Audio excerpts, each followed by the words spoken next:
अध्याय 352 उसे फुसलाओ। ठीक है, फिर मुझे मुआवजा दो। महिला ने तिरस्कारपूर्ण भाव दिखाया। ये स्कट एक सीमित संस्करण है। इसकी कीमत 5 लाख है। आप मुझे पैसे कब हस्तांतरित करेंगे? क्या 500,000? बुढ़िया ने अपने जीवन में कभी इतना पैसा नहीं देखा था और अचानक उसे लगा कि उसे जानबूझकर धोखा दिया जा रहा है। उसका चेहरा बदसूरत हो गया। किस तरह की स्कट की कीमत इतनी है? मिस, क्या आप मुझे धोखा देने की कोशिश कर रही हैं? क्या तुम मुझे धोखेबाज कहने की हिम्मत करते हो? क्या तुम्हें पता है तुम कहाँ हो? ये सुनकर महिला नाराज हो गई। क्या आप जानते हैं कि मैं कौन हूँ? क्या मुझे इतने सारे लोगों के सामने आपको धोखा देने की जरूरत है? मैं आपके प्रबंधक से बात करना चाहता हूँ। आपको आज ही निकाल दिया जाना चाहिए। यह महसूस करते हुए कि उसने गलत बात कही है और गलत व्यक्ति को ठेस पहुंचाई है, बुढ़िया की आंखों में डर की झलक दिखाई दी। उसके बेटे पर जुए का बहुत सारा कर्ज बकाया था और उस पर पैसे वापस करने के लिए दबाव डाला जा रहा था। अगर वह थोड़ा और नहीं कमा पाती तो शायद उसका बेटा आज रात बच नहीं पाता। कोई चाकू से उसकी उंगलियां काट सकता है। यदि उसने यह अच्छी तनख्वाह वाली नौकरी खो दी जो उसे अंततः मिली थी, तो उसे इससे बेहतर वेतन वाली कोई भी चीज नहीं मिल पाएगी। इन्हीं विचारों के साथ बुढ़िया का कांपता शरीर उस महिला के सामने घुटने टेकने को हो रहा था। अप्रत्याशित रूप से इस समय कोट पहने एक महिला, जिसकी शक्ल कुछ परिचित लग रही थी, वास्तव में भीड़ से बाहर निकली और उसके लिए बोली, मैं कहता हूँ मैडम लियू, ये पोशाक आपके लिए कोई बड़ी बात नहीं है। ये बस थोड़ी सी गीली हो गई है। आपके घर में आपके गाउन को साफ करने के लिए विशेष रूप से लोग भी हैं। यहाँ किसी बुजुर्ग व्यक्ति के लिए इसे मुश्किल मत बनाओ। ओह, आप कौन हैं मैडम? मैंने तुम्हें पहले कभी क्यों नहीं देखा? क्या आपको यहाँ बोलने का अधिकार है? महिला ने पहले से भी अधिक तीखे स्वर में बात की, अभी अभी की बूढ़ी महिला के प्रति और भी अधिक तिरस्कारपूर्ण स्वर में। सार्वजनिक रूप से मजाक उड़ाए जाने के कारण वांग यू का चेहरा भी अच्छा नहीं लग रहा था, लेकिन उसने अपने लक्ष्य के बारे में सोचा। उसने अनिच्छा से मुस्कुराते हुए चेहरे को बरकरार रखा। इसके बारे में क्या ख्याल है? मैं उसकी ओर से इस पोशाक की भरपाई करूंगा। ओह, सब लोग आओ और देखो, हमने एक जीवित बोधिसत्व का सामना किया है। महिला मुस्कुराए बिना नहीं रह सकी और बोली, ठीक है, अब मुझे मुआवजा दो और 1/11 उसे छोड़ दो और अपने मैनेजर से शिकायत नहीं करोगी। ये सुनकर बुढ़िया एक पल के लिए स्तब्ध रह गई। कांपते और लड़खड़ाते हुए वह वांग यू के पास चली गई। क्या तुम सच में मेरी मदद करने जा रहे हो? वांग यू ने मुस्कुराते हुए कहा, बेशक, लेकिन आपको मुझे EOU लिखना होगा। पहला वाक्य सुनते ही बुढ़िया की आंखें अचानक चमक उठीं, लेकिन दूसरे वाक्य ने फिर उसका हौसला खो दिया। हालांकि बुढ़िया खूब वादे से मुकरती थी। बिना किसी हिचकिचाहट के वह सहमत हो गई। ठीक है, जब तक आप इसमें मेरी मदद कर सकते हैं, मैं एक IOU लिख सकती हूँ। संतुष्टि में वांग यू ने महिला के खाते में पैसे ट्रांसफर कर दिए। वृद्ध महिला के हस्ताक्षर के साथ IOU लेने के बाद उसने वृद्ध महिला को एक तरफ खींचने से पहले भीड़ के तितर बितर होने तक इंतजार किया। अब आपके पास केवल 2 विकल्प हैं, या तो मुझे एक काम में मदद करें, या आपको मुझे प्रति माह कम से कम 50,000 का भुगतान करना होगा और 1 साल के भीतर कर्ज चुकाना होगा। यदि नहीं, तो मैं तुम्हें अदालत में ले जाऊंगा और तुम्हें जेल में डाल दूंगा। तुम किस बारे में बात कर रहे हो? बुढ़िया को आज इतने कठिन पात्रों का सामना करने की उम्मीद नहीं थी। उसके चेहरे पर कुछ गुस्सा भी झलक रहा था। मिस, क्या ये दूसरों के लिए बहुत मुश्किल नहीं है? वांग यू ने कुछ सेकंड के लिए उसकी ओर देखा और अचानक हंस पड़ी। फिर उसने कहा, दादी वांग, क्या आप मुझे नहीं पहचानती? मैं वांग यू हूँ। ओल्ड वांग ने उसे ऊपर नीचे नाप दिया। उसकी आंखें अचानक सदमे से चौड़ी हो गईं। तुम यूएयू हो? ओह माय, तुम अब इतनी सुंदर कैसे हो गई? और यह बैग जो आप ले जा रहे हैं, ये बहुत महंगा होगा, है ना? क्या तुमने किसी अमीर आदमी से रिश्ता जोड़ा है? जैसे ही उसने अपनी बात खत्म की, उसे एहसास हुआ कि उसने कुछ गलत कह दिया है। उसने झट से अपना मुंह ढक लिया और अपनी बात बदल दी। मुझे देखो, मैं सचमुच नहीं जानती कि कैसे बोलना है।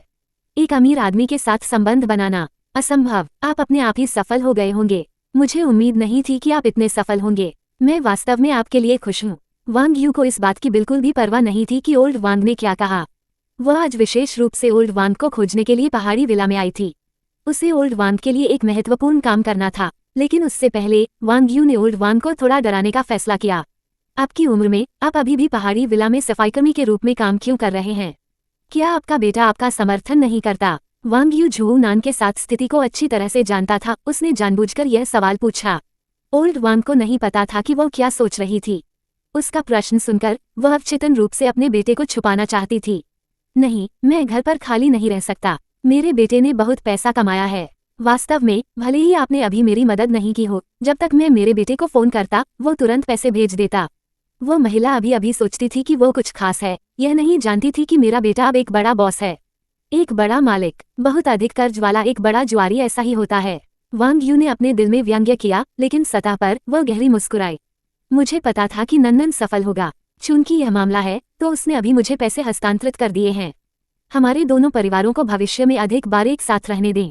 अध्याय 353, एक समझौते पर पहुंचना। इन शब्दों को सुनकर ओल्ड वांग झिझक गई, उसकी अभिव्यक्ति बदल गई। मेरा बेटा व्यस्त है, अच्छा रहेगा कि आप पहले वापस जाएं, और जब वो व्यस्त नहीं होगा तो मैं धीरे धीरे उसे मामला समझाऊंगी। आखिरकार हम रिश्तेदार हैं। क्या आप डरते हैं कि मैं भाग जाऊंगा? वांग यू ने अपने चेहरे से मुस्कान हटा दी और शांति से कहा, आप सही कह रहे हैं। हम रिश्तेदार हैं और एक दूसरे की मदद करना स्वाभाविक है। मैं अभी के लिए जा रही हूँ। अगर आपको कोई परेशानी आती है तो आप मुझे सीधे फोन कर सकते हैं। वांग यू ने अपना बिजनेस कार्ड सौंपा और गर्व से अपना हैंडबैग लेकर चली गई। उसके पीछे ओल्ड वांग ने उसके आकर्षक फिगर को जाते हुए देखा, फिर बिजनेस कार्ड को देखने के लिए अपना सिर नीचे कर लिया। उस शाम काम के बाद उसने अपने बेटे झोऊ नान को फोन किया और उसे जागीर में वांग यू के साथ हुई मुलाकात के बारे में बताया। झोऊ नान ये सुनकर कि उसकी मां ने 5 लाख के लिए EOU पर हस्ताक्षर किए हैं, चिंतित हो गया। मां, आप क्या सोच रही थी? 5 लाख? मैं 5 लाख कहाँ से ढूंढूं? अभी तो मेरी जेब में $5 भी नहीं है। ओह मेरे बेटे, इतनी जल्दी मत करो। झोऊ नान के कठोर स्वर के बावजूद ओल्ड वांग को गुस्सा नहीं आया। इसके बजाय उसने धैर्यपूर्वक उसे एक बच्चे को सहलाने की तरह सांत्वना दी। इसके बारे में सोचो, वांग यू आसानी से 500,000 कमा सकती है। क्या आपको लगता है कि वो वास्तव में इस छोटी सी रकम की परवाह करती है? जब तक हम उसके साथ अच्छे संबंध बनाए रखते हैं वह EOU ना के बराबर है, ठीक है? माँ, आपका क्या मतलब है? झोऊ नान ने कुछ सुराग खोजे और दिलचस्पी से पूछा। ओल्ड वांग ने एक धूर्त मुस्कान प्रकट की। बेटा, अब तुम बच्चे नहीं हो, अब आपकी शादी करने का समय आ गया है। आपकी वर्तमान स्थिति में आपको एक धनी महिला ढूंढनी चाहिए। अब वांग यू व्यावहारिक रूप से खुद को हमारे हवाले कर रही है। आप इस अवसर का लाभ उठा पाते हैं या नहीं, यह आप पर निर्भर करता है। झोऊ नान समझ गया कि उसकी माँ का क्या मतलब है, लेकिन वह अभी भी झिझक रहा था। लेकिन वांग यू मुझसे बहुत बड़ी हैं। ओह तुम मूर्ख लड़के, अगर वो बड़ी नहीं होती तो क्या तुम्हें लगता है कि वो तुम्हारे बारे में भी सोचती? ओल्ड वांग ने बेरहमी से जवाब दिया। उसे डर था कि उसका बेटा इतना मूर्ख होगा कि इतनी अमीर महिला को जाने देगा। झोऊ नान शर्मिंदा दिखे लेकिन गंभीरता से सिर हिलाया। ठीक है माँ, मुझे पता है कि क्या करना है। मुझे उसका नंबर दो। अपनी बेटी के साथ घर पर कुछ समय बिताते हुए वांग यू को झोऊ नान से कई संदेश मिले। उसने एक भी जवाब नहीं दिया। उसे झोऊ नान जैसे जुआरी में कोई दिलचस्पी नहीं थी। भले ही वह एक कम उम्र का आदमी चाहती हो, लेकिन उसे सुंदर होना होगा। इसके अलावा अब उसका एकमात्र लक्ष्य मेई युन था। वह एक रखेल के रूप में रहना बर्दाश्त नहीं कर सकती थी। वह वैध श्रीमती मेई बनना चाहती थी। इतने लंबे समय तक संदेश भेजने के बाद झोऊ नान को यह उबाऊ लगा। इसके अलावा वह हाल ही में लेनदारों के बहुत अधिक दबाव में था, इसलिए उसने वांग यू से दोबारा संपर्क नहीं किया। हालांकि ओल्ड वांग के साथ सहमत 1 महीने की अवधि समाप्त हो गई थी। आश्चर्यजनक रूप से वांग यू की ओल्ड वांग को पहली सक्रिय कॉल पुनर्भुगतान की मांग करने के लिए थी। बूढ़ा वांग घबरा गया। उस वक्त उनके छोटे से जर्जर घर का दरवाजा बाहर से खटखटाया जा रहा था। माँ और बेटा आवाज करने से डरते हुए कोने में दुबक गए। ओल्ड वांग ने वांग यू के फोन कॉल में एक अवसर देखा।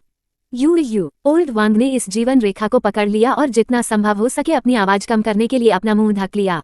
उसने विनती की, क्या आप हमें कुछ और पैसे उधार दे सकते हैं? एक बार जब हम इस कठिन परिस्थिति से निकल जाएंगे तो मैं निश्चित रूप से आपको चुकाने का एक तरीका ढूंढूंगा। वांग यू लिविंग रूम में मेई यू की मां द्वारा भेजा गया पक्षी के घोंसले का सूप पीते हुए इत्मीनान से मुस्कुराए। कोई रास्ता नहीं, अब तुम्हारे पास पैसे नहीं है, और अगर मैं तुम्हें उधार देना जारी रखूं तो क्या ये सब अथाह गड्ढे में नहीं चला जाएगा? यू एक बार और हम पर भरोसा करो। तुम्हें पता है नान का भविष्य आशाजनक है। वह चतुर है और निश्चित रूप से भविष्य में भाग्य बनाएगा। ओल्ड वांग ने हमेशा इन विचारों से खुद को सांत्वना दी थी। उन्हें विश्वास था कि बहुत कठिनाइयों के बाद पैदा हुआ उनका बेटा निश्चित रूप से एक उत्कृष्ट व्यक्ति बनेगा। फिलहाल उसके पास बस एक अवसर की कमी है। फोन पर वांग यू की उदासीन आवाज आई। आप उन शब्दों से खुद को धोखा दे सकते हैं, लेकिन चूंकि आप झोऊ नान में इतने आश्वस्त हैं, एक के पास पैसा बनाने का अवसर है। मुझे आश्चर्य है कि क्या आप इसे लेने की हिम्मत करते हैं। इससे पहले कि वे जवाब दे पाते, उनके छोटे से घर का लोहे का दरवाजा बाहर से खुलने की कगार पर था। झोऊ नान तुरंत चिल्लाया, ठीक है ठीक है ठीक है, 1-11 जो चाहो करो, बस मुझे अभी पैसे दो। वांग यू इसी सटीक प्रतिक्रिया की प्रतीक्षा कर रहा था। हालांकि उसे ये भी डर था कि झोऊ नान पैसे ले लेगा और फिर वापस चला जाएगा। उसने अपनी शर्तें पहले ही बताने का फैसला किया। मैं पहले आपको पैसे ट्रांसफर कर सकती हूँ, लेकिन अगर आप पैसे लेते हैं और उसका पालन नहीं करते हैं तो मेरे पास आपसे निपटने के तरीके हैं। तुम्हें पता होना चाहिए मेरे पास बहुत पैसा है, और अगर मैं तुम्हें मरवाना चाहूँ तो तुम कल देखने के लिए जीवित नहीं रहोगे। वांग यू के शब्दों ने माँ और बेटे को पूरी तरह से स्तब्ध कर दिया। लेकिन अगर उन्होंने अभी पैसे नहीं सौंपे तो शायद वे इस संकट से बच नहीं पाएंगे। दृढ़ संकल्प के साथ झूनान ने सिर हिलाया और दृढ़ता से कहा, ठीक है यू, मैं भगवान की कसम खाता हूँ। आप मुझसे जो भी करवाना चाहते हैं मैं वह करूँगा, भले ही इससे किसी की जान भी जा रही हो, मैं संकोच नहीं करूँगा। अध्याय 354 अधूरी रिकॉर्डिंग। आईओयू के हाथ में होने से वांग यू को डरने की कोई बात नहीं थी। उसने झूनान को अपना फोन कर्ज लेने वालों को सौंपने का निर्देश दिया, बकाया राशि के बारे में पूछा और बिना कुछ कहे तुरंत पैसे हस्तांतरित कर दिए। पैसे प्राप्त करने के बाद उन लोगों ने तुरंत अपना रवैया बदल दिया और अपने साथ लाई गई लाठियां भी त्याग दी। ठीक है, चूंकि पैसा चुका दिया गया है, हम अब आपको परेशान नहीं करेंगे। झूनान, अगली बार कैसीनो में वापस आने के लिए स्वतंत्र महसूस करें। किसी के द्वारा अपना कर्ज चुकाने के कारण झूनान को फिर से जुआ खेलने की इच्छा महसूस हुई। अपने बेटे को किसी और के साथ जाने के लिए उत्सुक देखकर ओल्ड वांग ने तुरंत विनती की और सलाह दी, अच्छा बेटा, हम अब ऐसी जगहों पर नहीं जा सकते, ठीक है? माँ की बात सुनो कृपया। झूनान झिझके, हटे कटते लोग मदद नहीं कर सके, लेकिन उपहास किया, झूनान, हमने ये उम्मीद नहीं की थी कि आप एक ऐसे बच्चे होंगे जिसका अभी तक दूध नहीं छुड़ाया गया है। क्या आपको बाहर जाने और खेलने के लिए अपनी माँ की मंजूरी की आवश्यकता है? चेहरा बचाने की चाहत में झूनान ने ओल्ड वांग को दूर धकेल दिया। उसने देखा कि उसकी माँ उसके सामने गिरी हुई थी, लेकिन उसने उसकी मदद करने के लिए कोई कदम नहीं उठाया। इसके बजाय उन्होंने श्राप दिया, यदि कोई जुआ नहीं खेलेगा तो हम कब अमीर बनेंगे? बूढ़े आदमी, अपने काम से काम रखो। ये सही है भाई झूनान, हम सामान्य स्थान पर आपका इंतजार करेंगे। उन लोगों ने उसे कंधे पर थपथपाया, दिल खोलकर हंसे और चले गए। बेचारे झूनान ने सोचा कि उसने सफलतापूर्वक दूसरों की स्वीकृति प्राप्त कर ली है, लेकिन उसे यह नहीं पता था कि वे लोग गुप्त रूप से उसकी मूर्खता का मजाक उड़ा रहे थे। झूनान का स्पष्ट रूप से फिर से जुआ खेलने का इरादा था। कुछ दिनों के लिए शांतिपूर्ण जीवन जीने की चाहत रखते हुए ओल्ड वांग को चिंता थी कि उसका बेटा हार सकता है और उसे और अधिक कर्ज लेने वालों का सामना करना पड़ सकता है। जब उसका बेटा जाने की कोशिश कर रहा था तो वह उसके पैरों से चिपक गई और विनती करते हुए बोली, मेरे प्यारे, तुम बिल्कुल नहीं जा सकते। माँ तुम्हारे बिना नहीं रह सकती। आप किस बकवास की बात कर रहे हैं? झूनान ने अधीरता से उसे लात मारी, जिससे उसे अपनी पकड़ ढीली करनी पड़ी। फिर वो बिना पीछे देखे बाहर निकल गया। इसी समय ओल्ड वांग का फोन फिर से बज उठा। उसने अपनी अस्त व्यस्त उपस्थिति को नजरअंदाज करते हुए उत्तर देने के लिए तुरंत उसे बाहर निकाला। वह तेजी से दरवाजे की ओर बढ़ी और उसने अपने बेटे को बाहर जाने से रोक दिया। ये वांग यू की कॉल है, आप अभी नहीं जा सकते। आइए सुने कि वो हमसे क्या चाहती है। झूनान ने अपने कदम रोक दिए। उसका अपनी माँ के प्रति जो अहंकारपूर्ण रवैया था वह अब गायब हो गया। उसकी आंखों में डर और बेचैनी की झलक दिखाई दी। उसने स्वयं कॉल का उत्तर देने का साहस नहीं किया और ओल्ड वांग को ऐसा करने का आदेश दिया। हमेशा अपने बेटे की आज्ञाकारी रहने वाली बूढ़ी वांग ने कोई संकोच नहीं किया। उसने उत्तर बटन दबाया। उस समय स्मार्टफोन लोकप्रिय हो रहे थे, लेकिन ओल्ड वांग धन की कमी के कारण अभी भी एक पुराने काले ईंट फोन का उपयोग करते थे। यह न केवल भारी था बल्कि कुछ हद तक अनुत्तरदायी भी था। वांग यू के शब्द लगभग समाप्त हो चुके थे जब झूनान को रिकॉर्डिंग शुरू करने की याद आई। हालांकि फोन में देरी के कारण वह केवल आखिरी वाक्य ही रिकॉर्ड कर पाए। जब तक आप ये कार्य पूरा करेंगे मैं श्रीमती मेई बन जाऊंगी। तब तक मैं तुम्हें हर महीने कुछ पैसे दूंगा। महिला की दुर्भावनापूर्ण आवाज विशाल बैठक कक्ष में गूंज उठी। लिनहे ने आश्चर्य से मेई शू की ओर देखा। धीरे धीरे उसे एहसास हुआ कि मेई शू जो जांच कर रही थी वह वास्तव में उसकी मां की मृत्यु का कारण था। कैप्टन वांग ने अपनी भौहें सिकोड़ ली। जाहिर तौर पर इसे वर्षों पहले मेई परिवार में हुई आकस्मिक घटना से जोड़ा। उन्होंने गहरी आवाज में कहा, तो आप इतना कुछ इसलिए कर रहे हैं क्योंकि आप पुराने मामले को फिर से खोलना चाहते हैं। साक्ष्य के रूप में दर्ज करते हुए मेरी मां की मृत्यु निश्चित रूप से इन 3 लोगों से संबंधित है। वह जागीर जहां ओल्ड वांग काम करता था वही जागीर थी जहां मेरी मां आराम करने के लिए जाती थी। ओल्ड वांग के लिए उसकी कार से छेड़छाड़ करना आसान था। ये केक का एक टुकड़ा था। कैप्टन वांग ने सहमति में सिर हिलाया।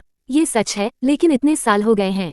महत्वपूर्ण साक्ष्य ढूंढना बेहद कठिन है। रिकॉर्डिंग केवल एक सुराग के रूप में काम कर सकती है, प्रत्यक्ष साक्ष्य के रूप में नहीं।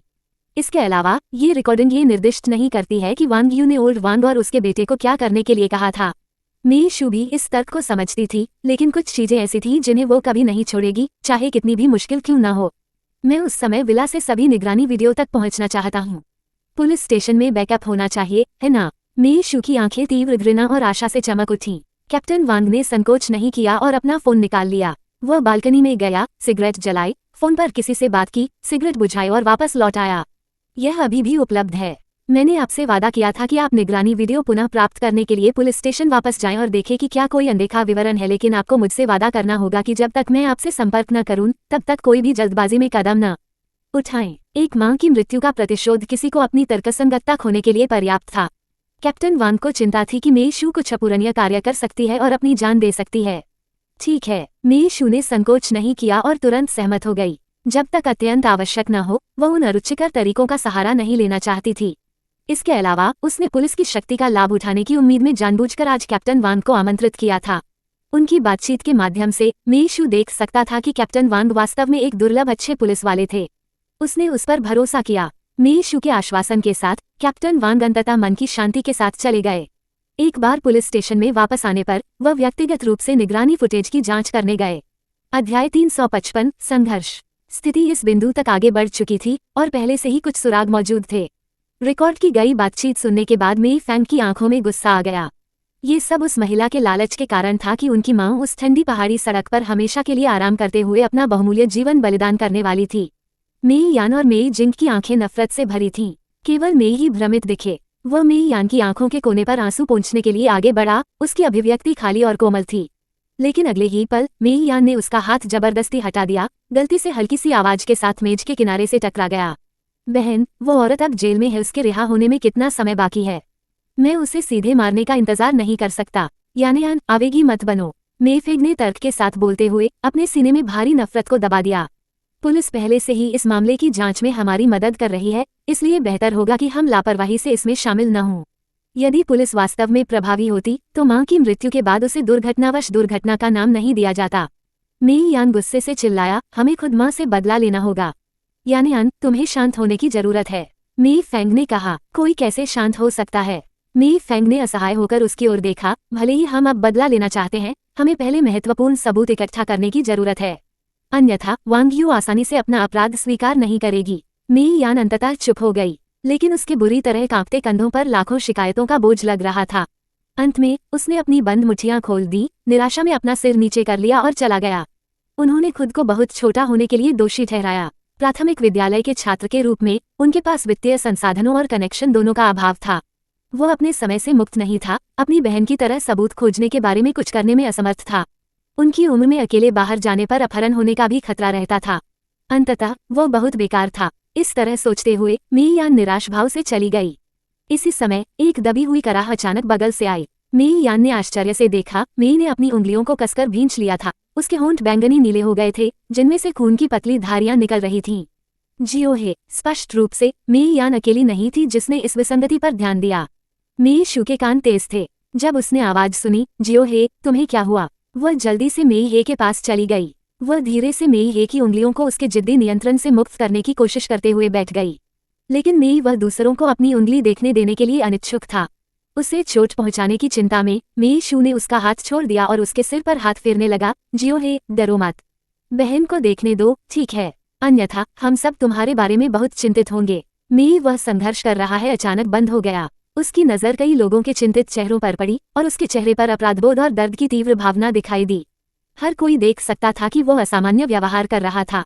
वांग यू के प्रति नफरत को अस्थायी रूप से दूर रखते हुए वे सभी चिंता के साथ उनके पास आए। मेई फेंग ने उसे शांत करने की कोशिश की। जियो हे, अपने भाई को अपना हाथ देखने दो। तुमने हमसे वादा किया था कि हम हमेशा एक परिवार रहेंगे, इसलिए अगर कुछ गलत है तो इसे हमसे मत छिपाओ। मेई हे की आंखों में झिझक की झलक दिखी, लेकिन उसने फिर भी अपनी उंगली को ढकते हुए अपना सिर हिलाया। मेई यान, जो इस समय बुरे मूड में थी, उसने उसकी झिझक भरी उपस्थिति देखी और अचानक चिढ़ गई। तुम्हें क्या हो गया है? अब हर कोई परेशान है। अगर तुम्हें कुछ कहना है तो संकोच मत करो। क्या तुम्हें पता है कि तुम जो कर रहे हो वह समय बर्बाद कर रहा है? यान, मेई फेंग ने जल्दी से मेई यान को डांटा, जो मेई हे पर अपना गुस्सा निकाल रहा था। लेकिन तब तक बहुत देर हो चुकी थी। मेई उसने वह हर शब्द सुना था जिसके लिए मेई यान ने उसे डांटा था। उसका चेहरा और भी पीला पड़ गया और उसका पूरा शरीर जोर से कांपने लगा। क्षमा मांगना, माफी मांगने के बाद उसकी आंखों से टूटे मोतियों की तरह आंसू बहने लगे। फिर उसने अपना पैर उठाया और बदहवास होकर भाग गया। मेई शू ने जल्दी से उसका पीछा किया। मेई फेंग ने मेई यान को घूर कर देखा और फिर उत्सुकता से उसका पीछा किया। कमरे में जैसे ही मेई वह अपने कमरे में लौटा, उसने दरवाजे को धमाके से बंद कर दिया। उसका शरीर दरवाजे से टिककर नीचे गिर गया और उसके आंसू अनियंत्रित रूप से बहते रहे। बाहर मेई शू उत्सुकता से दरवाजा पीट रही थी और विनती कर रही थी, जियो हे, यान की बकवास मत सुनो। दरवाजा खोलो और बहन को देखने दो, ठीक है? मेई वह अपने घुटनों को पकड़कर फर्श पर बैठ गया और उनमें अपना चेहरा छिपा लिया। मेई शू की बातें सुनकर वह अपना सिर हिलाता रहा। वो खुद से नफरत करता था क्योंकि वह इतना मूर्ख था और उसने उस समय गलती से एक ऐसी आवाज निकाल दी जिससे सभी की महत्वपूर्ण चर्चा में खलल पड़ गया। हालांकि उसे इस बात का अंदाजा भी नहीं था कि क्या हुआ था, लेकिन वह मेई यान के दुख और गुस्से के स्वर से बता सकता था कि जो कुछ भी हुआ वह निस्संदेह उससे अधिक महत्वपूर्ण था। उसे सभी को परेशान नहीं करना चाहिए था, शायद उसे यहाँ रुकना ही नहीं चाहिए था। वह सिर्फ एक बेकार मरीज था जो हमेशा अपने परिवार के लिए परेशानी का कारण बनता था। उसकी हाल ही में इलाज की गई मनोवैज्ञानिक स्थिति में दरारें फिर से प्रकट हो गईं। मेई उसने खुद को अपने खोल में फंसा लिया, काश वह भी इसी तरह मर पाता। अध्याय 356 सुलह। जियो हे, तुम्हें कुछ भी मूर्खतापूर्ण नहीं करना चाहिए। बहन तुम्हारे बिना नहीं रह सकती और ये परिवार तुम्हें खो नहीं सकता। क्या तुम समझे? मेई शू ने उत्सुकता से आग्रह किया, उसकी आंखें चिंता से लाल हो रही थीं। उसने तुरंत बटलर झाओ को मेई के कमरे की चाबी ढूंढने का निर्देश दिया। मेई उसके लक्षण हमेशा आत्म नुकसान की ओर झुकते थे और वह चिंतित थी कि मेई यान के अभी के शब्द उसके आत्मघाती विचारों को फिर से ट्रिगर कर सकते हैं। चाबी ढूंढने और दरवाजा खोलने से पहले वह मेई को ये समझाने की पूरी कोशिश कर सकती थी कि उसके परिवार को उसकी कितनी जरूरत है। मेई फेंग, जो दौड़कर आई थी, भी डर से पीली पड़ गई थी। उसने शांत स्वर में बोलने की कोशिश की, मेई हे, मेरी बात सुनो। दरवाजा खोलो। क्या हम एक साथ खुशी से रहने के लिए सहमत नहीं हुए हैं? अगर हम तुम्हें इस परिवार में खो देते हैं तो न तो भाई और न ही बहन खुश होंगे। कुंजी यहाँ है। बटलर झाओ बेदम होकर दौड़ा, आखिरकार उसे चाबी मिल गई। मेई शू ने एक सेकंड की भी देरी करने की हिम्मत नहीं की। दरवाजा खोलने के बाद उसने कमरे में जाने की कोशिश की, लेकिन मेई ने विरोध किया, दरवाजे को मजबूती से दबाया, उन्हें अंदर जाने देने को तैयार नहीं हुआ।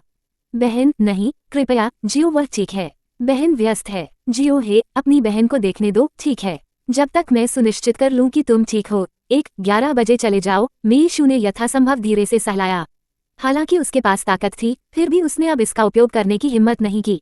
वह मेई हे को चोट पहुंचाने से डरती थी, न केवल शारीरिक रूप से बल्कि उस विश्वास को नुकसान पहुंचाने से भी अधिक चिंतित थी जो उसने अंततः इस परिवार के प्रति बनाया था। दीदी, जियो, वह ठीक है, आप जा सकती हैं। मेई ही की आवाज में सिसकने का संकेत था और उसने फिर भी दरवाजा खोलने से इनकार कर दिया। मेई शू ने खुद को शांत रहने के लिए मजबूर किया, ध्यान से वह सब कुछ याद किया जो अभी हुआ था।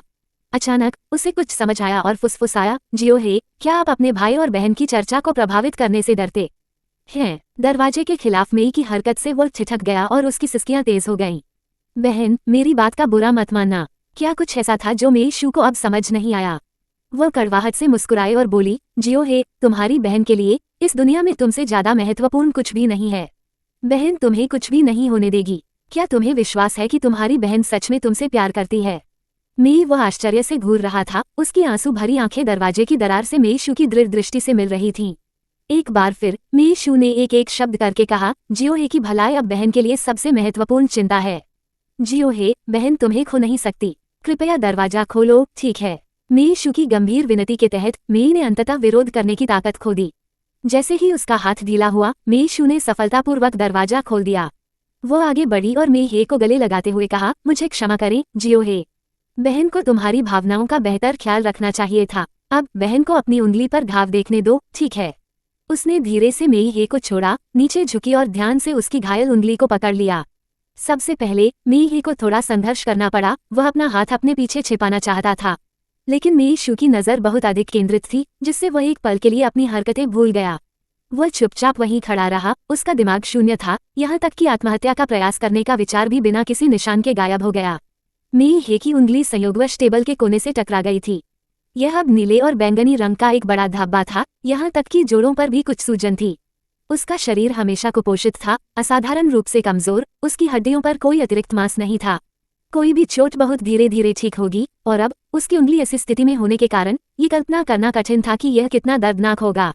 मेई शू का दिल टूट गया। बटलर झाओ मेई हे के घाव पर लगाने के लिए जल्दी से कुछ औषधीय शराब लाया। हालांकि मेई शू ने सीधे तौर पर औषधीय वाइन ली और इसे स्वयं लगाया। मेई यान को अपनी गलती का एहसास हुआ। मेई जिंग ने उसे कमरे में धकेल दिया और मेई हे से माफी मांगने को तैयार नहीं था, लेकिन जब उसने मेई हे की उंगली पर चोट का निशान देखा तो वह तुरंत स्तब्ध रह गया। उपेक्षित विवरण अचानक उसके दिमाग में विशेष रूप से स्पष्ट हो गए। उसे स्पष्ट रूप से याद था कि मेई उस समय इस हाथ से उसे सांत्वना देना चाहती थी, लेकिन उसने बिना कोई विचार किए उसे दूर धकेल दिया था।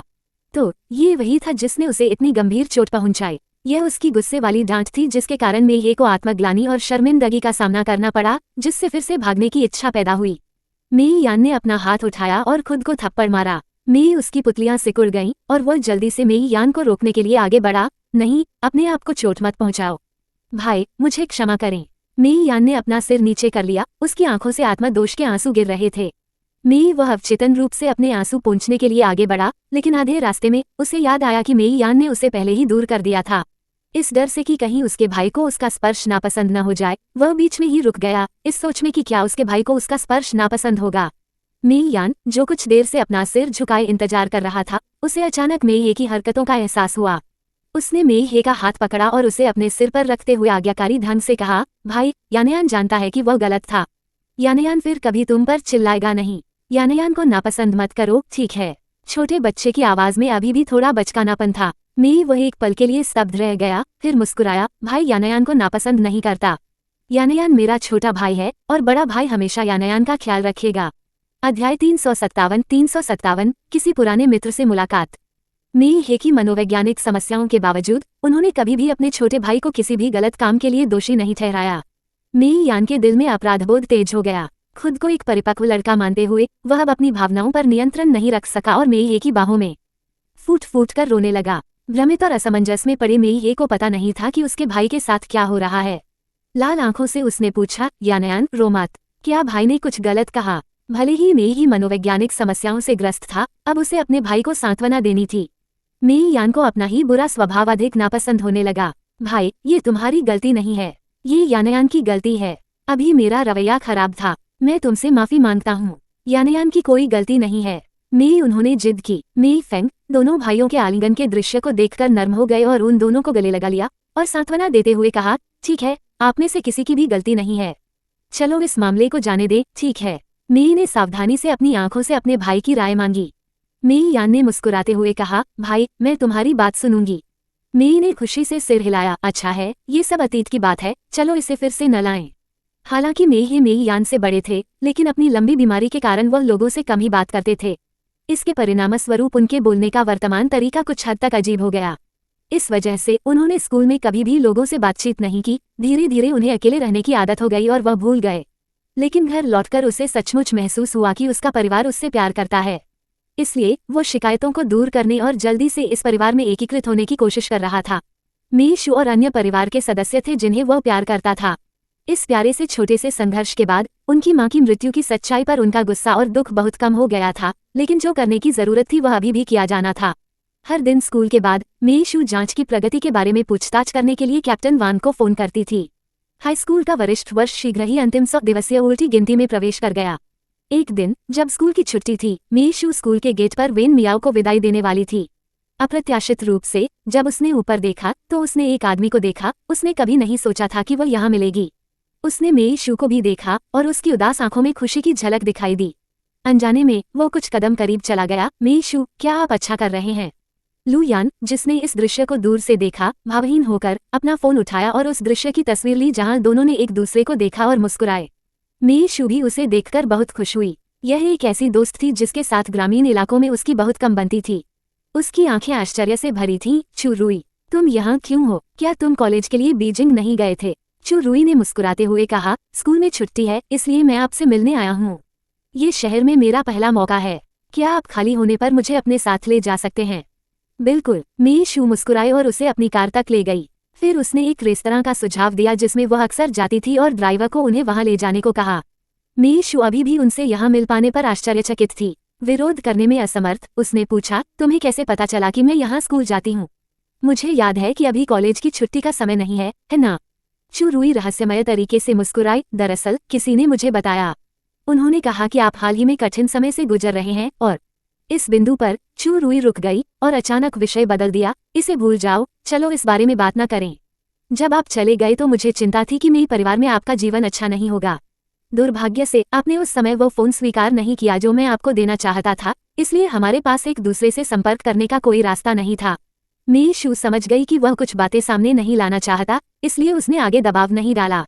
उसने आसानी से विषय बदल दिया, मेरे पास अब एक फोन है, आइए संपर्क जानकारी का आदान प्रदान करें। जरूर। चू रुई बहुत खुश लग रही थी। मेई शू की परिचित और हार्दिक मुस्कान को देखकर उसका चिंतित दिल अचानक स्थिर हो गया। वैसे आपने पहले उल्लेख किया था कि आप वास्तव में कॉलेज के लिए बीजिंग जाना चाहते थे। अब आपके ग्रेड कैसे हैं? क्या आप अपना सपना साकार कर सकते हैं? किसी भी अप्रत्याशित परिस्थिति को छोड़कर मुझे आपका सहपाठी बनने में सक्षम होना चाहिए। मी शू ने अधिक रूढ़िवादी अभिव्यक्ति चुनी। चू रुई ने अपनी पढ़ाई में उत्कृष्ट प्रदर्शन किया और किसी प्रतिष्ठित विश्वविद्यालय में दाखिला लेने वाले गांव के एकमात्र छात्र थे। दूसरी ओर मी शू उस समय कई चीनी अक्षरों को पहचान भी नहीं पाती थी। अब उसने ये कहने का साहस किया कि वो उसके साथ उसी विश्वविद्यालय में जा सकती है, जो दर्शाता है कि उसने वास्तव में इस दौरान बहुत प्रयास किया है। चू रुई का इरादा उसका मजाक उड़ाना नहीं था। इसके विपरीत उन्होंने सहानुभूतिपूर्वक उन कठिनाइयों को समझा जिन्हें मी परिवार में वापस ले जाने के बाद उसे सहना पड़ा होगा। उसे उसके लिए खेद महसूस हुआ और उसने कहा, भले ही तुम इतनी मेहनत न करो, मैं स्नातक होने के बाद तुम्हें ढूंढने आऊंगा। इस कथन में थोड़ी अस्पष्टता थी। मी शू ने ये सुनकर अपनी भौहें सिकोड़ ली, लेकिन यह मानते हुए कि वो विशेष रूप से उससे मिलने आया था, उसने उसे सही नहीं किया। इसके बजाय उसने विषय बदल दिया। तो क्या हमें दोबारा मिलने से पहले कई वर्षों तक इंतजार नहीं करना पड़ेगा? मैं भी वास्तव में बीजिंग जाना चाहता हूँ और इसे खुद देखना चाहता हूँ। 2 जीवन जीने के बावजूद वह कभी भी देश के सबसे समृद्ध शहर में नहीं गई थी। ये थोड़ा अफसोसजनक था। इस जिंदगी में वह अपने सपने पूरे करना चाहती थी, चाहे कुछ भी हो जाए। चू रुई खुश थी कि उसके ऐसे विचार थे। उन्होंने मुस्कुराते हुए कहा, मी शू, फिर मैं विश्वविद्यालय में आपका इंतजार करूंगा। अध्याय 358 प्रतियोगिता। जरूर। मी शू तुरंत सहमत हो गए। मी शू के लिए चू रुई प्रकाश की एकमात्र किरण थी जो उस समय ग्रामीण इलाकों में उसके अंधेरे जीवन में चमकती थी। हालांकि वे 2 जन्मों में संयुक्त रूप से कम 1 दर्जन वर्षों के लिए अलग हो गए थे, फिर भी मी शू ने उसका सामना करते समय अवचेतन रूप से आराम महसूस किया। मी शू उसे उस रेस्तरां में ले गई जहां वह अक्सर जाया करती थी। व्यंजन ऑर्डर करने के बाद चू रुई ने शहर में मी शू के जीवन के बारे में पूछा। मी शू ने केवल अच्छी खबरें साझा की और लौटने के बाद जिन अप्रिय चीजों का सामना किया उनका उल्लेख नहीं किया। उसने कहा कि उसने N0.1 हाई स्कूल में अध्ययन किले को अच्छी तरह से अपना लिया है और अच्छा कर रही है, उसके ग्रेड में तेजी से सुधार हो रहा है। चू रुई ने ध्यान से सुना और सिर हिलाया। मुझे पता था कि तुम ये कर सकते हो। वैसे इवले परिवार में आप कैसे हैं? क्या वह बुढ़िया अब भी आपके साथ रह रही है? वह तुम्हें बहुत धमकाती थी। ओल्ड वांग के उल्लेख पर मी शू की अभिव्यक्ति ठंडी हो गई। वापस आने के बाद से मेरा उससे कोई संपर्क नहीं हुआ। चलिए उसके बारे में बात नहीं करते। आप कॉलेज में कैसे हैं? क्या तुम अपनी पढ़ाई में व्यस्त हो? चू रुई ने अपनी हालिया स्थिति के बारे में भी बात की। मैं विश्वविद्यालय में एक क्लब में शामिल हुआ और कुछ अच्छे दोस्त बनाए, लेकिन हर बार मैं अभी भी उस समय के बारे में सोचता हूँ जब हम एक साथ खेला करते थे। मुझे ऐसा लगता है कि आपकी तुलना कोई नहीं कर सकता। इस कथन का स्वर कुछ अस्पष्ट था। मी शू ने विषय बदल दिया। इस बार आप शहर में कब तक रहने की योजना बना रहे हैं? आप मुझे कब तक यहीं ठहराना चाहते हैं? चू रुई ने एक प्रश्न के साथ उत्तर दिया। मी शू ने मुस्कुराते हुए कहा, मैं इतनी दृढ़ इच्छा शक्ति वाली होने की हिम्मत नहीं करती। मैं आपकी पढ़ाई में देरी नहीं करना चाहती, लेकिन अगर आप कुछ दिन और रुके तो मैं आपको शहर दिखा सकता हूँ, स्थानीय विशिष्टताओं का स्वाद ले सकता हूँ। हालांकि मुझे दिन में स्कूल जाना होता है, इसलिए मैं स्कूल के बाद ही आपसे मिलने आ सकता हूँ।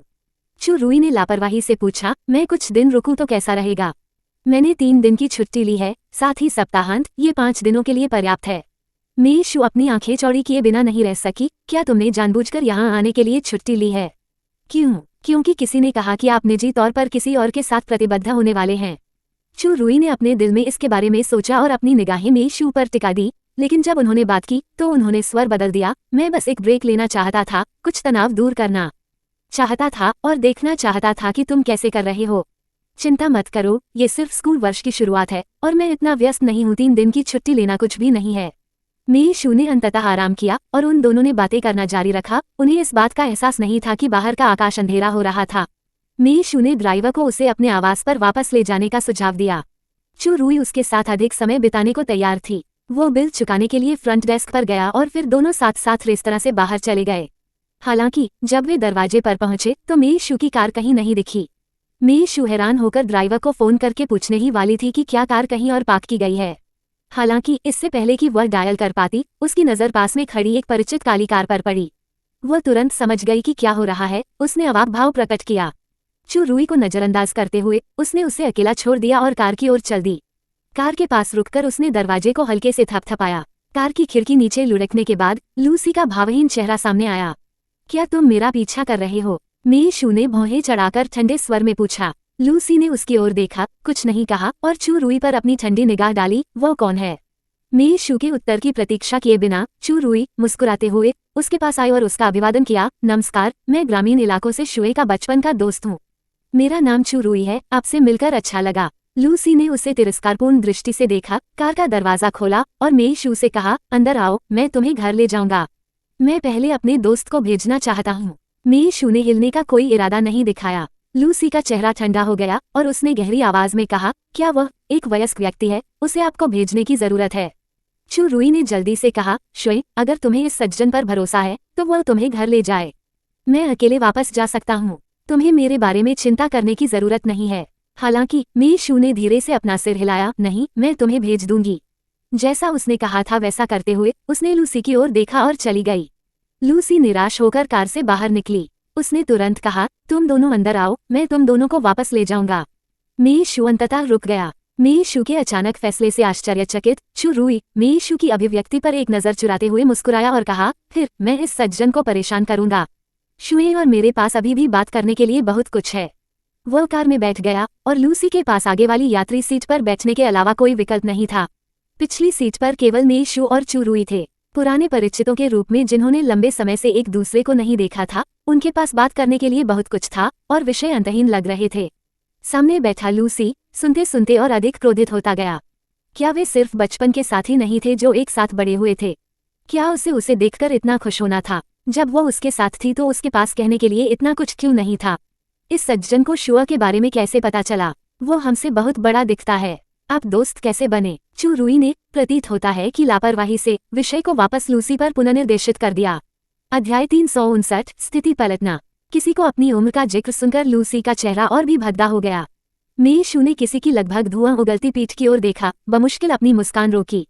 उसने कई बार मेरी मदद की है। हम एक दूसरे के बारे में कई राज भी जानते हैं। लूसी ने जानबूझकर अस्पष्ट स्वर में जोड़ा। मेई शू का चेहरा थोड़ा शर्मा गया। उसने तुरंत सुधार करते हुए कहा, यह मैं ही हूँ जो उसके रहस्यों के बारे में जानता हूँ। दोनों के बीच मधुर बातचीत को देखकर चू रुई की निगाहें एक पल के लिए मंद हो गईं, लेकिन उन्होंने तुरंत अपने जीवंत व्यवहार को वापस पा लिया। तो ये बात है, मुझे याद है जब हम एक साथ स्कूल जाते थे तो हम बहुत सारे छोटे छोटे रहस्य साझा करते थे।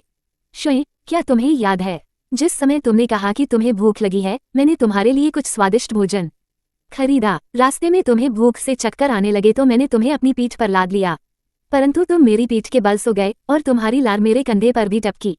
तुम्हें वह अब भी क्यों याद है? मेई शू ने चंचलता से उसकी ओर देखा। जब वो बच्ची थी तो उसने वास्तव में शर्मनाक चीजें की थीं, लेकिन उसके लिए उसे दोषी नहीं ठहराया जा सकता था। उस समय वांग यू के आदेश के तहत ओल्ड वांग ने ये सुनिश्चित किया कि वो पूरा खाना भी नहीं खा सके। समय के साथ जमा होने के कारण उसका शरीर असाधारण रूप से कमजोर हो गया था। फिर भी उसे अब भी हर दिन स्कूल जाने के लिए 3 किलोमीटर पैदल चलना पड़ता था, जो उसके पहले से ही कमजोर शरीर पर एक अतिरिक्त बोझ था। अन्यथा वह स्कूल जाने से इतनी विमुख नहीं होती और गंभीरता से अध्ययन करने में अनिच्छुक नहीं होती। जब वह पहली बार आई तो उसे अपने सहपाठियों से बहुत खुले और छिपे हुए बहिष्कार का सामना करना पड़ा, लेकिन चू रुई ने कभी उसका तिरस्कार नहीं किया था। वह सदैव उसके साथ रहे, उसकी रक्षा की। अन्यथा ग्रामीण इलाकों में उसके दिन और भी असहनीय होते। उन दोनों ने अपने बचपन के बारे में ऐसे बात की जैसे कोई और मौजूद ही न हो। लूसी को एहसास हुआ कि वह एक शब्द भी नहीं बोल सका। उस दौरान जब वे एक दूसरे को नहीं जानते थे, एक और लड़का था जो उसके साथ जाता था और चुपचाप उसकी रक्षा करता था। निष्पक्ष होने के लिए लूसी को अब गुस्सा होना चाहिए क्योंकि दोनों ने उसे पूरी तरह से बाहर कर दिया था, लेकिन उसका हृदय अप्रत्याशित रूप से शांत था। वह क्रोधित नहीं हो सका क्योंकि वह समझ गया था कि जिस समय वह वहां नहीं था, अगर चू रुई नहीं होती तो मेई शू शायद बच नहीं पाती। कार के अंदर लूसी काफी देर तक चुप रही, जबकि पिछली सीट पर दोनों खुशी से बातें करते रहे। जियांगे ने असहज होकर एक ओर देखा। अप्रत्याशित रूप से उसने अपने मालिक के चेहरे पर सौम्य भाव देखा, जिसमें क्रोध का कोई संकेत नहीं था। वह आश्चर्यचकित हुए बिना नहीं रह सका और अवचेतन रूप से पूछा, मास्टर सी, आप? अपना वाक्य पूरा करने से पहले लूसी ने बोलने की पहल की। आपने जो कहा उसे सुनकर मुझे एहसास हुआ कि उस समय शुआ को कितना कष्ट सहना पड़ा था। ऐसा लगता है कि मुझे वास्तव में आपको ठीक से धन्यवाद देने की जरूरत है। इस बारे में क्या ख्याल है? मैं कल शुआ को ले जाऊंगा और हम तुम्हें ढूंढने के लिए एक साथ आ सकते हैं। मैं तुम्हें रात्रि भोज पर ले आऊंगा। आप क्या सोचते हैं? बोलने के इस तरीके ने चू रुई को सहज रूप से परेशान कर दिया। मैंने शुए की वजह से उसकी मदद की। वास्तव में इसका आपसे कोई लेना देना नहीं है। आपको मुझे धन्यवाद देने की कोई आवश्यकता नहीं है सर। लूसी ने उदासीनता से मुस्कुराते हुए कहा, आप अभी तक नहीं जानते होंगे, लेकिन शुए और मेरे बीच के रिश्ते के कारण मुझे आपको धन्यवाद देना चाहिए। आपको विनम्र होने की जरूरत नहीं है। शुए का दोस्त मेरा दोस्त है। कल हम तुम्हें लेने के लिए एक साथ आएंगे। खैर, हम उस होटल में पहुंच गए हैं जिसमें आप ठहरे हैं। जैसे ही उन्होंने बोलना समाप्त किया, कार आसानी से रुक गई। चू रुई ने खिड़की से बाहर देखने के लिए अपना सिर घुमाया और उसे एक छोटा सा होटल दिखाई दिया जिसके दाहिनी ओर केवल एक घिसा पिटा चिन्ह था। ये स्पष्ट था कि होटल की श्रेणी लूसी की कार की कीमत से मेल नहीं खाती थी। चू रुई की अभिव्यक्ति थोड़ी गहरी हो गई और उसके होंठ, जो अभी अभी उठे थे, एक पल में गिर गए। विशेष रूप से मुझे वापस बुलाने के लिए धन्यवाद सर। उसने आखिरी कुछ शब्दों पर जोर दिया, मानो उन्हें अपने दांतों के बीच दबा लिया हो। मेई शू को उन दोनों के बीच बेवजह बारूद की गंध आ रही थी। जब उसने होटल के साइन को देखा तो वह अवचेतन रूप से भौहें चढ़ा बैठी। क्या आप पिछले कुछ दिनों से यहीं रह रहे हैं? चू रुई ने धीरे से अपना सिर उसकी ओर घुमाया। कुछ देर की चुप्पी के बाद उन्होंने जवाब दिया, हाँ। मेई शू ने सद्भावना से चिंता के साथ पूछा, क्या आप पिछले कुछ दिनों से यहाँ रह रहे हैं? क्या आपको एक अलग होटल बुक करने में मदद करनी चाहिए? ये स्वच्छता और पर्यावरण के मामले में बहुत अच्छा नहीं लगता है। आप शहर तक आ गए हैं और मैं चाहता हूँ कि आप आराम से रहें। कोई जरूरत नहीं है। चू रुई को पता था कि मेई शू उसकी देखभाल कर रहा था। उसके चेहरे पर कुछ हद तक शर्मिंदगी भरी मुस्कान थी। लूसी ने समयबद्ध तरीके से हस्तक्षेप किया, शुए विचारशील है। मेहमान तो मेहमान होते हैं। मुझे वास्तव में आपको इस स्थान पर बने रहने नहीं देना चाहिए। इसके बारे में क्या ख्याल है जियांग हे? तुरंत एक होटल की व्यवस्था करें और सुनिश्चित करें कि उसे यहाँ आरामदायक बनाने के लिए एक समर्पित बटला हो। हाँ मास्टर सी। जियांग उसने जल्दी से व्यवस्था करना शुरू कर दिया। अब चू रुई का चेहरा पूरी तरह से काला पड़ गया और उसके मुंह का कोना, जो अभी अभी उठा था, तुरंत नीचे गिर गया। आपके दयालु प्रस्ताव के लिए धन्यवाद सर, लेकिन मुझे इसकी आवश्यकता नहीं है। हालांकि मैं आपके जितना अमीर नहीं हूँ, मैं इस बार सिर्फ शुए को देखने आया हूँ। जहाँ तक मैं रहता हूँ, इसके बारे में आपको चिंता करने की कोई जरूरत नहीं है। ये कैसे हो सकता है? आप शुए के प्रति पहले बहुत अच्छे थे और आप इस यात्रा के लिए यहाँ तक आए। हम निश्चित रूप से आपके साथ अन्याय नहीं होने दे सकते, अन्यथा शुए को दोषी महसूस हो सकता है। आप नहीं चाहते कि वो इतनी छोटी सी बात के कारण दोषी महसूस करे, है ना? लूसी के शब्द उचित थे और चू रुई ने अनजाने में अपनी मुट्ठी भींच ली। Subscribe for latest updates and more similar stories.